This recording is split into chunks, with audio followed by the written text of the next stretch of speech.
Peuple de la Terre, bonsoir. Bienvenue dans ce 114e numéro de Star Nation News. Aujourd'hui, nous allons parler des révélations technologiques à venir. Des informations capitales divulguées jusqu'à présent et nous verrons brièvement ce que cela implique. Ce qui se cache derrière et quels programmes d'échange scientifiques ont été mis en place depuis les années 1950 en lien avec ces révélations.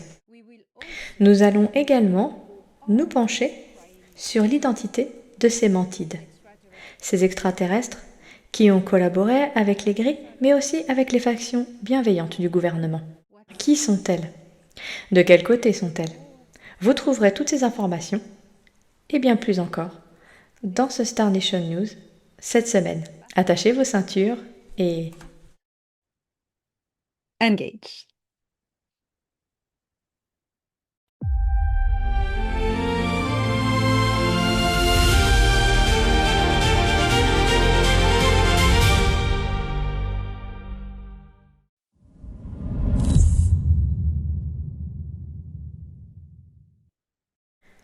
Le président Trump a signé 2 décrets majeurs relatifs aux technologies quantiques le 22 juin 2026. Ces initiatives visent à accélérer le développement de l'informatique quantique aux États-Unis, à renforcer la cybersécurité et à maintenir le leadership technologique américain. Le premier décret lance un effort national pour développer, d'ici 5 ans, un ordinateur quantique puissant destiné aux calculs scientifiques complexes, ainsi que des capteurs et des réseaux quantiques. Le second décret exige que les agences fédérales migrent leur système informatique vers un chiffrement résistant à l'informatique quantique d'ici 2031. Qu'est-ce que cela signifie? Il s'agit d'appliquer la science quantique à des technologies déjà mises en œuvre et rendues publiques, car le plan de divulgation ne se limite pas à la révélation de l'existence d'extraterrestres sur le site web du Pentagone, mais aussi concerne également, comme je vous l'ai maintes fois répété, la divulgation des technologies utilisées, qui en font partie intégrante. Cette divulgation par le président Trump des technologies quantiques et de leur intégration dans les technologies du quotidien est un signe que nous avançons sans entrave de la part de l'État profond. Cela aurait été impossible il y a 10 ans, car la bête est maintenant affaiblie. Ces technologies quantiques seront mises en œuvre non seulement pour la cybersécurité, ou le calcul quantique, les capteurs, la connectivité réseau, mais aussi dans un système financier quantique. Elles trouveront également des applications dans des technologies quantiques, telles que les lits médicaux, et bien sûr la connectivité. Approfondissons un peu la question de la connectivité dans les technologies quantiques. J'ai récemment discuté à bord de la station orbitale de la Fédération avec l'admiral Jor-El, qui m'a rappelé l'existence des alphas centauriens, les Célosies, qui travaillaient dans une installation souterraine à Paradise, en Californie. J'en ai rencontré un, comme je l'ai raconté dans un article sur mon site web. Je crois que c'est le premier article. Il faut vraiment descendre dans la page. Thé de l'après-midi, avec une habitante d'Alpha Centauri, où cette dame m'a déjà parlé, de manière très positive, des événements à venir et de l'implication d'Elon Musk dans tout cela. Elle m'a conseillé d'opter pour Starlink sans hésiter, Without thinking a second. car ce serait la plateforme de connectivité du futur. Ces chercheurs d'Alpha Centauri, spécialistes des technologies de connectivité, comme elle me l'a confirmé, préparaient déjà un nouveau système, sans champ électromagnétique, des technologies quantiques, telles que mon implant neuronal par exemple, n'impliquent aucun transfert linéaire d'informations. Ils sont donc inviolables. Et c'est sans danger, pour le porteur comme pour son entourage. L'information est téléportée, disparaît d'un endroit pour apparaître ailleurs. C'est le principe de la technologie quantique. Elle instaurera également un système monétaire basé sur l'or et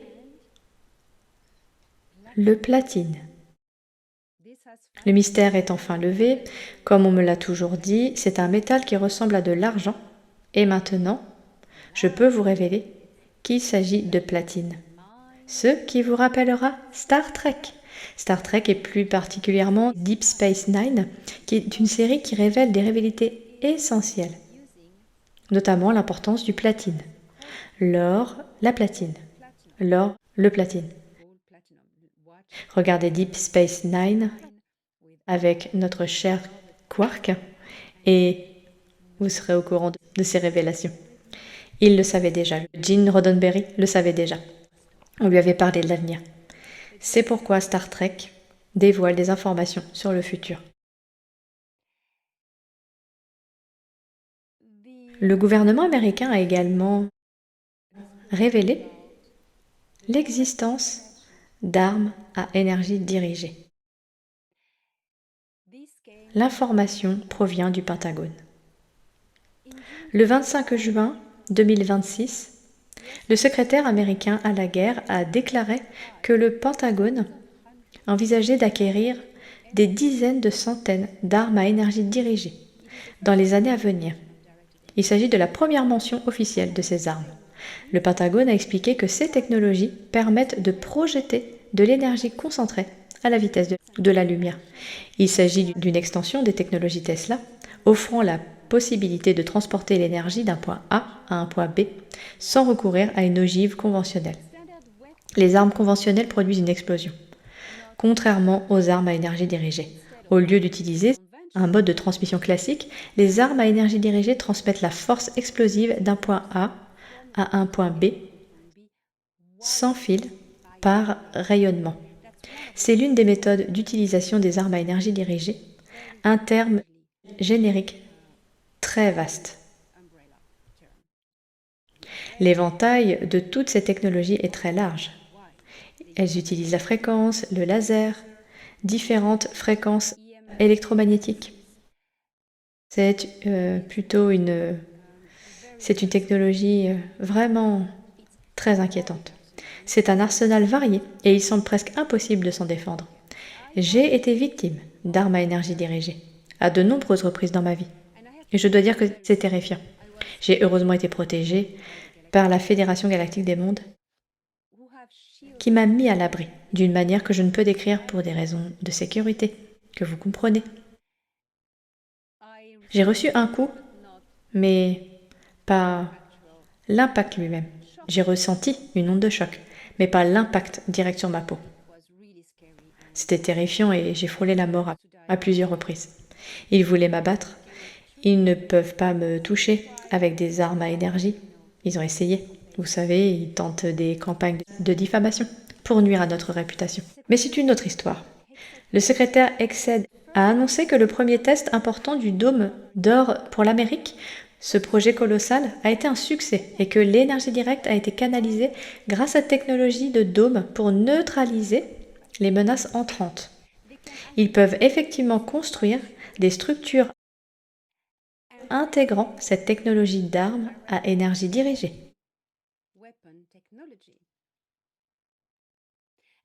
Et le Pentagone souhaite d'ailleurs les acquérir pour les utiliser contre ses adversaires. Ces armes à énergie dirigée sont utilisées depuis un certain temps déjà. Et comme l'a indiqué le secrétaire Exed, elles sont très variées. Elles sont utilisées depuis un certain temps et peuvent être très invalidantes. Il a déclaré qu'il s'agissait d'un nouveau niveau de guerre, rétablissant définitivement l'égalité des chances sur le terrain. Cette technique est utilisée depuis un certain temps. Les événements les plus effrayants ont récemment été la tragédie de Lahaina et celle de Paradise, en Californie. Il est très facile de comprendre quand des armes à énergie dirigée ont été utilisées. On observe des périmètres de sécurité précisément délimités par des lasers, la zone située à quelques millimètres seulement. Devant, ces périmètres restent intacts. Mais à l'intérieur, tout a fondu. Je n'en avais jamais parlé, mais ma première expérience avec une arme à énergie dirigée a eu lieu alors que je conduisais en Irlande. C'était il y a environ 8 ou 9 ans, sur l'autoroute. Soudain, ma voiture, qui était en parfait état, a une forte secousse du moteur avant de s'arrêter. Le temps que le moteur s'arrête, j'ai pu sortir de l'autoroute. S'il y avait eu un camion sur la voie rapide, j'aurais été percutée et tuée. Mais j'étais protégée car j'ai pu me garer sur le côté et ma voiture s'est arrêtée juste devant le commissariat. Croyez-le ou non, ils ont pu l'emmener au garage et une fois au garage, le type a ouvert le capot à l'avant. Son expression était... Je ne l'avais jamais vu comme ça.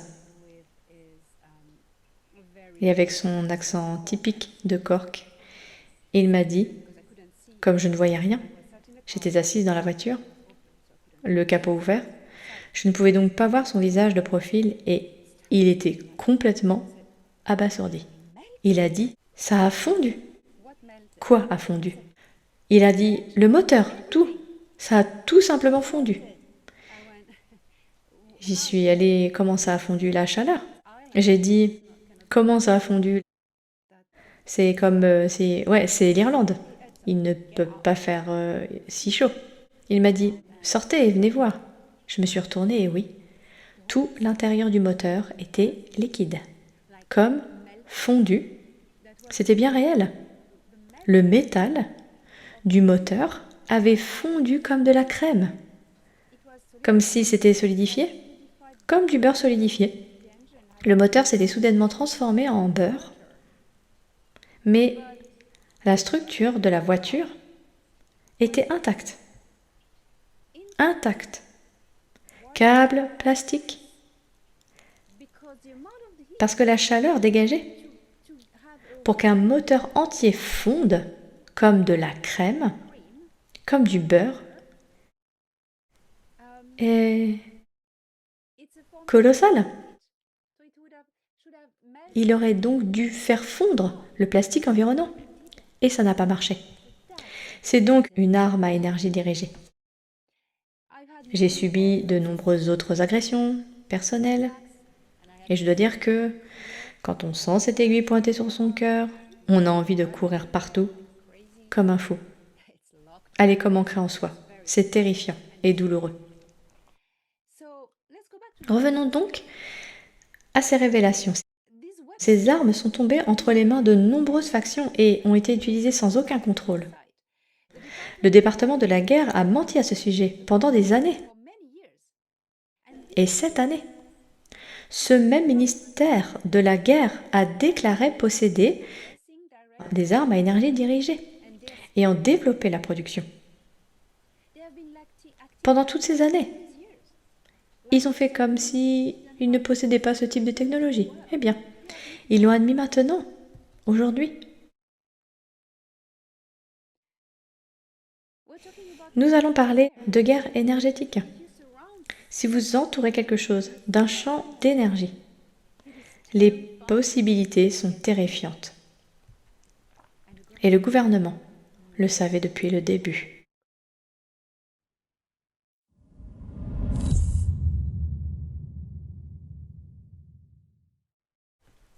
Qui sont ces étranges extraterrestres, surnommés mantes ou mantides, qui apparaissent dans les principaux scénarios d'enlèvement? Ces entités, qui ressemblent étrangement à des mantides humanoïdes, viennent de la galaxie du sombrero. Elles viennent d'une autre galaxie. Ils se sont nommés Akara. Je les mentionne dans mon livre Les Ensemenceurs, ainsi que dans mon livre Le don des étoiles. Alors n'hésitez pas à les découvrir. Vous avez tous les détails. Ils proviennent de la galaxie du sombrero, à 28 millions d'années-lumière de la Terre. Il en existe 3 types principaux, les vertes, les blanches et les noires. Les vertes, avec leur long abdomen vert et parfois leurs ailes, sont principalement impliquées dans des enlèvements pour le compte des gris et de leurs dessins. Les blanches ne sont pas particulièrement bonnes non plus, collaborent avec les gris et certains dessins reptiliens. Il y a aussi les mantides noires. Celles-ci ne sont pas les plus dangereuses. Elles sont plus évoluées que d'autres.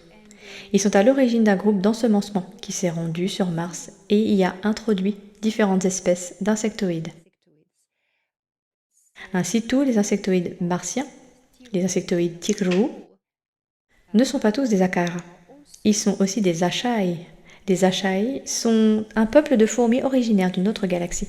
Parlons maintenant de ces mantides. Les mantides blanches collaboraient avec les reptiliens et plus particulièrement avec les gris Zeta Reticuli et les gris Nebo.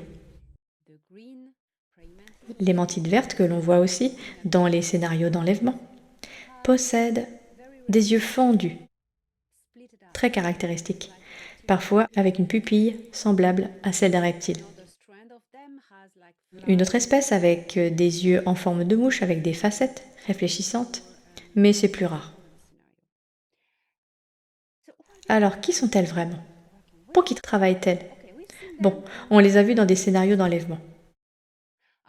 J'en ai connu une qui travaillait sur l'Excelsior, la station spatiale XLR6 du commandant Denethor. Elle s'appelait Maisha et il l'a sauvée des gris. Ces mantides n'ont pas d'arrière-pensée. Ce sont des scientifiques. Ils travaillent avec les fréquences et les technologies interdimensionnelles. C'est quelque chose de très très avancé, car ce sont des êtres interdimensionnels. Qu'est-ce que cela signifie? Cela signifie qu'ils peuvent exister simultanément dans différents univers. Au niveau de la conscience, pas au niveau physique. Physiquement, elles sont à un endroit, mais leur conscience peut exister et percevoir un autre univers. Quand j'ai rencontré Maisha pour la première fois à bord de la station, j'ai eu peur. Bon, elle était grande et franchement intimidante. Vous savez, quand on a peur, c'est normal, bien sûr. Mais elle me l'a prouvé par sa conscience et j'ai pu ressentir l'interdimensionnalité. Et j'ai eu le vertige. C'était vraiment très étrange. J'ai eu le vertige parce que, du fait de son interdimensionnalité, du vortex infini qui la caractérise. Pensez à la rencontre de Tony Rodrigues avec l'une d'elles sur Mars. Elle lisait en lui, elle a exploré son passé, sa vie parallèle, à la maison. Elle le comprenait vraiment. Je vous conseille vivement de lire le livre Ceres Colony Cavalier, le cavalier de la colonie de Cérès. Il raconte son expérience qui est vraiment fascinante. Ces créatures possèdent une interdimensionnalité et sont également dotées de pouvoirs psychiques. Peu importe leur couleur de peau, leur marque ou leur patrimoine génétique, ce sont des scientifiques prêts à servir n'importe quelle cause sans scrupule. Leur éthique, elle, est différente. Ce sont des sociétés matriarcales avec des ouvrières. Elles fonctionnent comme des ruches. Certaines sont plus individualisées que d'autres, mais toutes ont une reine. Elles ont une forte présence. On pourrait croire qu'il s'agit d'individus, mais Maisha a été exclue du groupe. Denethor pouvait faire cela. Elle pouvait donc être un individu, mais par nature, parce qu'elle appartenait à une ruche, elle avait besoin d'appartenir à quelque chose et d'être fidèle et loyale envers quelqu'un. Et ce quelqu'un, c'était Denethor. Elle a transféré son système de fonctionnement de ruche sur Denethor. Voilà pourquoi Denethor ne pouvait pas avoir de petit ami, elle le suivait partout et se montrait excessivement possessive. Voilà l'histoire pour ceux qui ont suivi mes aventures et mes écrits pendant toutes ces années.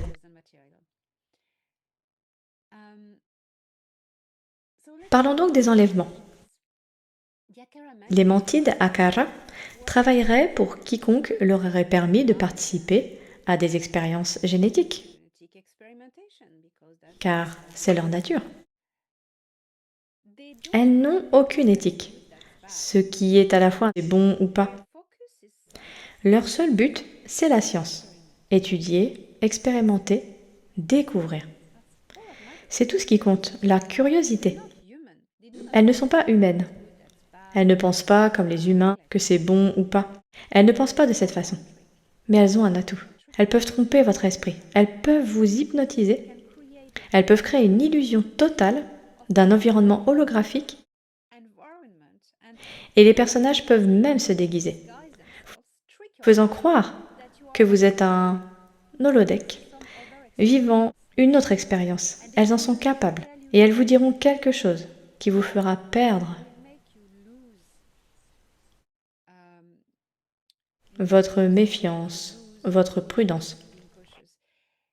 Elles vous diront toujours quelque chose qui est toujours « vous êtes très spécial ». Ce n'est pas une blague.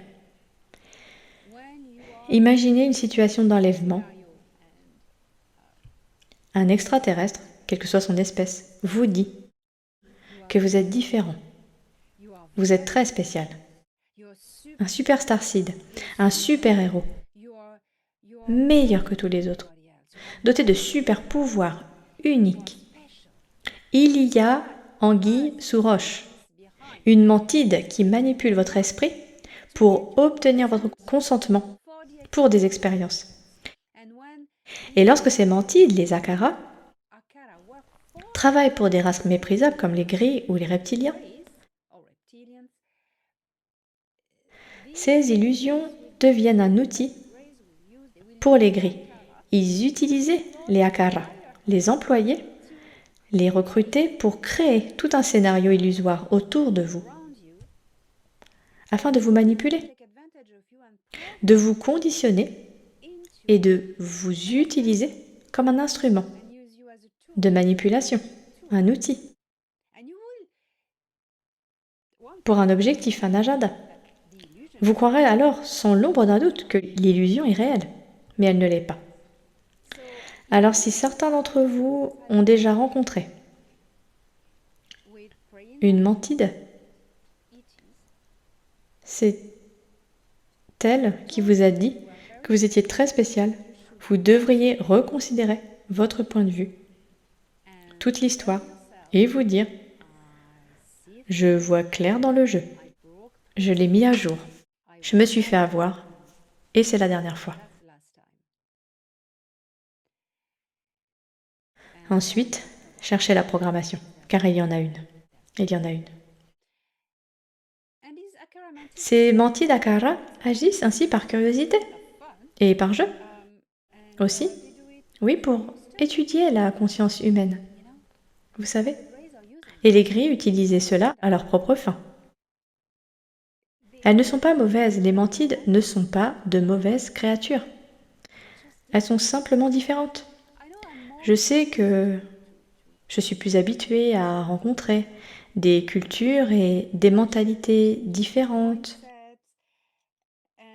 Et pour moi, il est facile de comprendre que certaines autres espèces pensent différemment et une éthique différente et n'est pas les notions de bien et de mal. C'est différent, comme les Kilitokurt.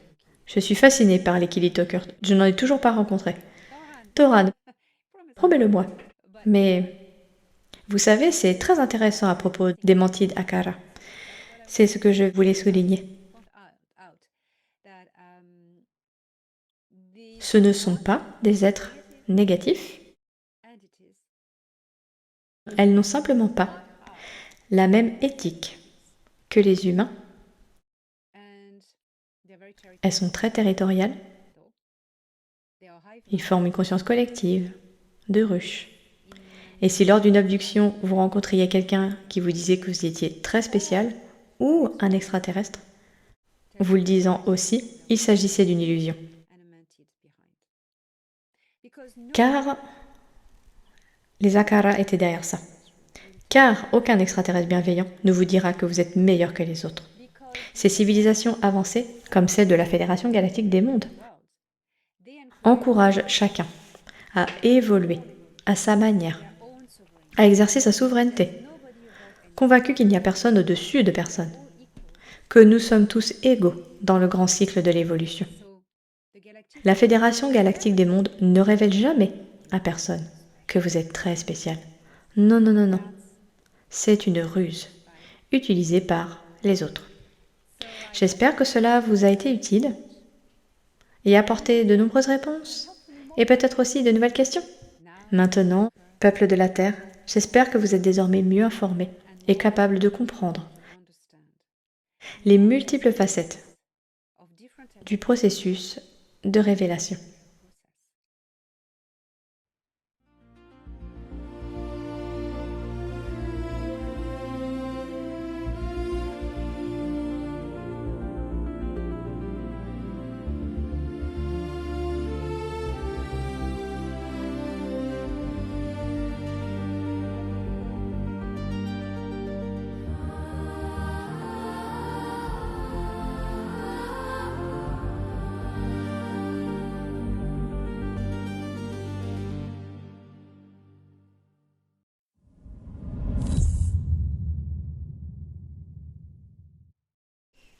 Vous n'avez besoin de personne, ni d'aucun élément, pour vous activer, car l'évolution ne fonctionne pas ainsi.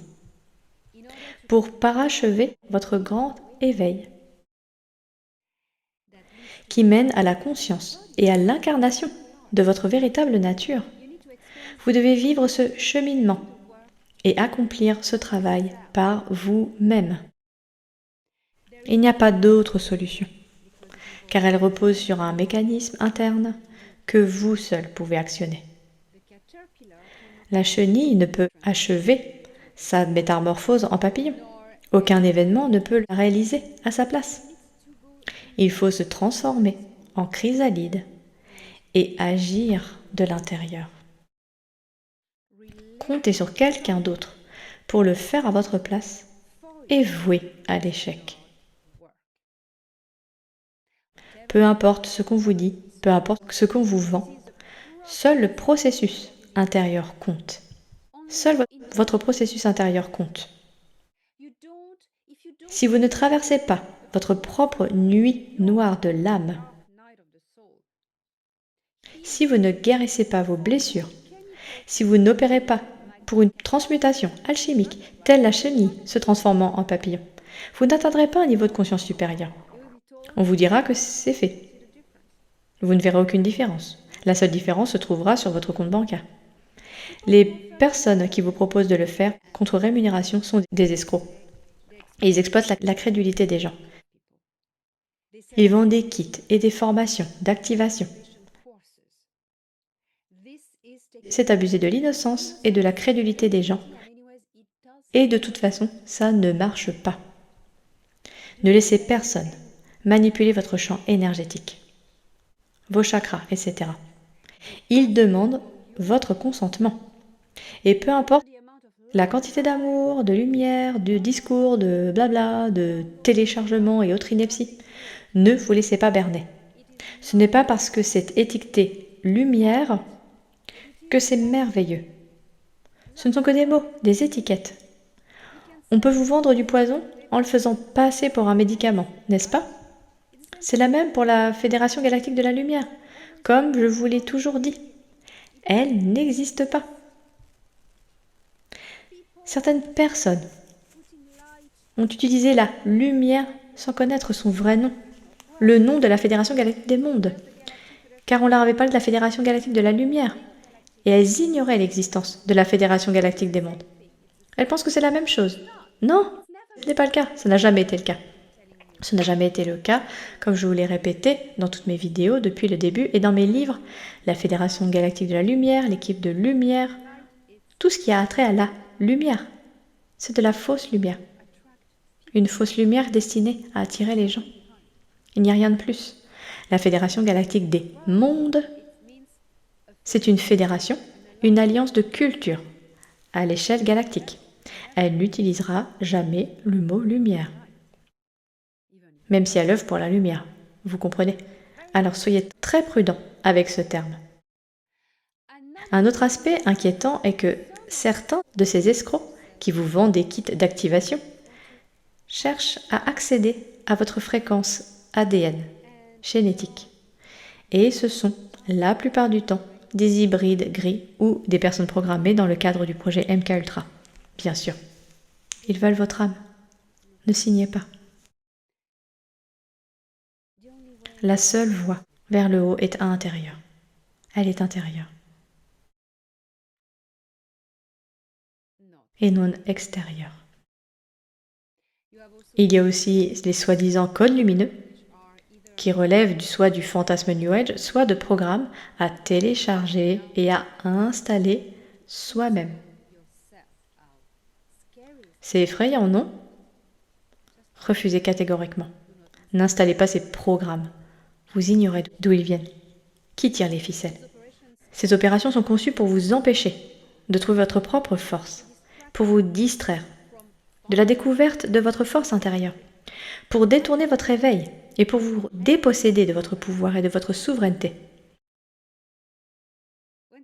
Lorsque d'autres agissent à votre place, vous abandonnez votre souveraineté. Alors ne faites pas ça. Faites-le vous-même. C'est tout le principe de l'évolution. C'est tout le sens de la grande loi cosmique de l'évolution, traduite en Dayakura ou directive première, qui est la traduction de cette loi fondamentale. Autrement dit, l'évolution est un processus interne. Toute intervention dans l'évolution d'autrui, même sans intention de l'aider, est vouée à l'échec. C'est la loi fondamentale de l'évolution. Ceux qui, par ignorance, voire par bêtise, affirment ne pas croire à la directive première, s'opposent à cette loi fondamentale et se tirent une balle dans le pied. Et je suis vraiment profondément désolée pour eux. Habitants de la Terre, plongez en vous-même, par la méditation. Rencontrez l'être magnifique qui habite ce corps. Qui êtes-vous? À quoi ressemblez-vous? Quel est votre potentiel? Personne d'autre ne vous connaît. Personne d'autre ne vous le dira, car vous seul pouvez le savoir. En vous accordant à la fréquence de votre intérieur, votre être intérieur, à l'intérieur de ce corps, vous vous accordez à l'univers tout entier. Parce que vous êtes une fractale du Créateur. Lorsque vous vous connectez à votre véritable nature, vous vous connectez au Créateur et à sa connaissance infinie, et vous êtes quantiquement intriqué à la création tout entière. Et les ennemis de l'humanité ne veulent tout simplement pas que vous le découvriez.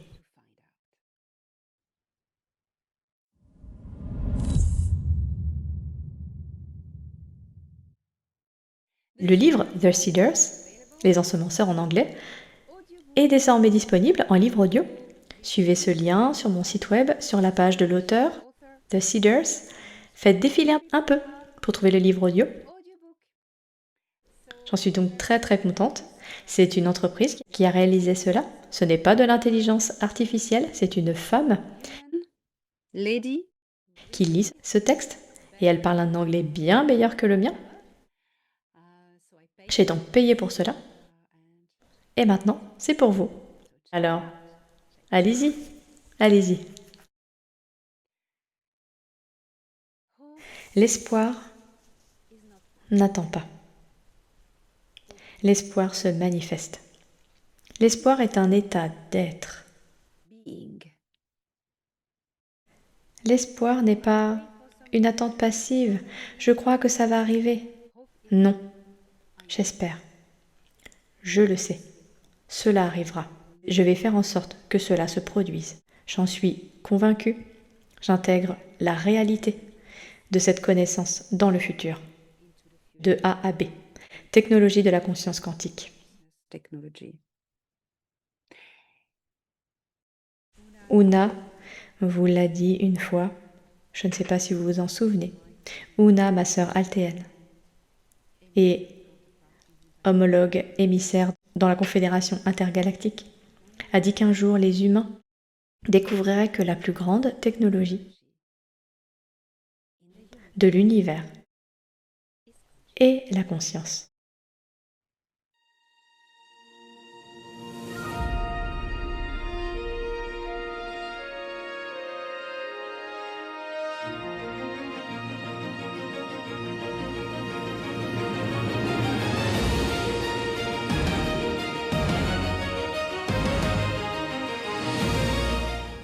Rencontrer les nations stellaires.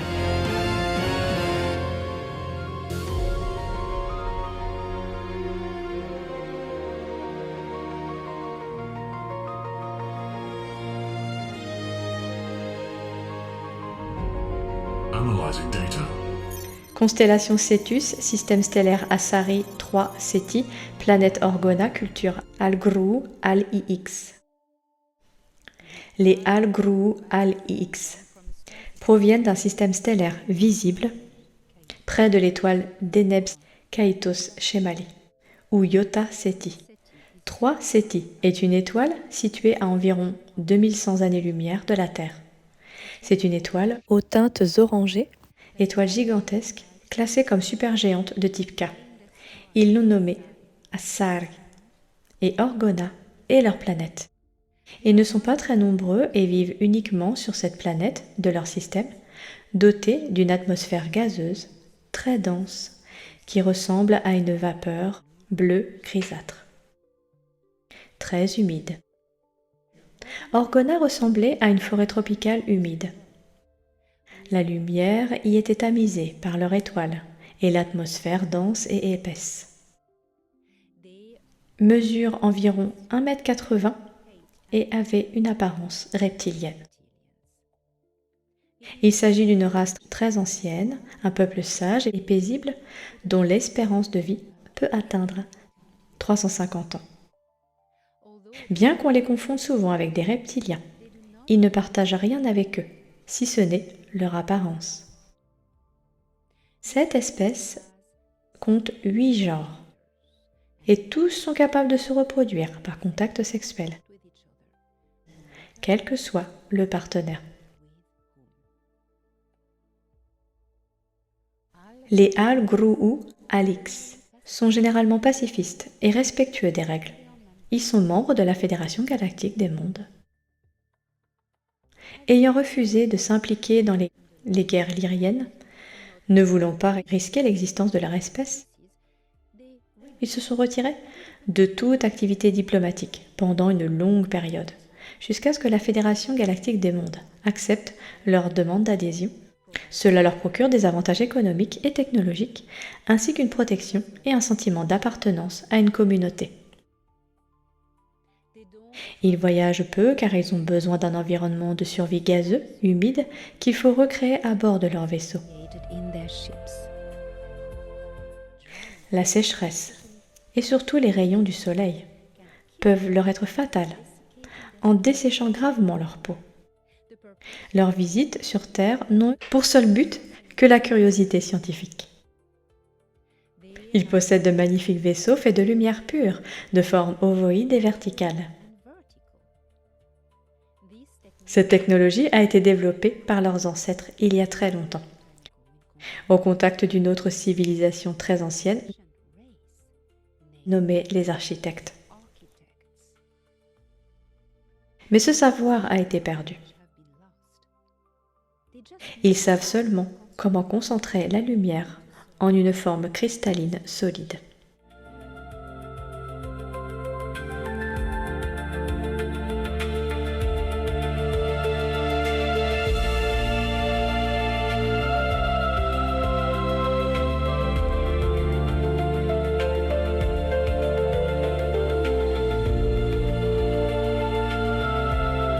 Dans le silence de la brume, la vérité respire sans bruit. La paix n'est pas l'absence de lutte, mais la maîtrise du désir.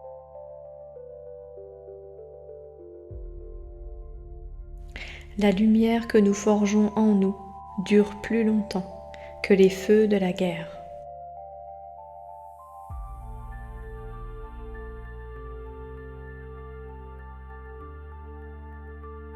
Vivre avec douceur n'est pas une faiblesse, mais la plus grande des forces.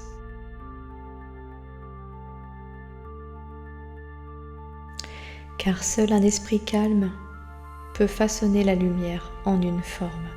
Sagesse al-Grou al-Ix.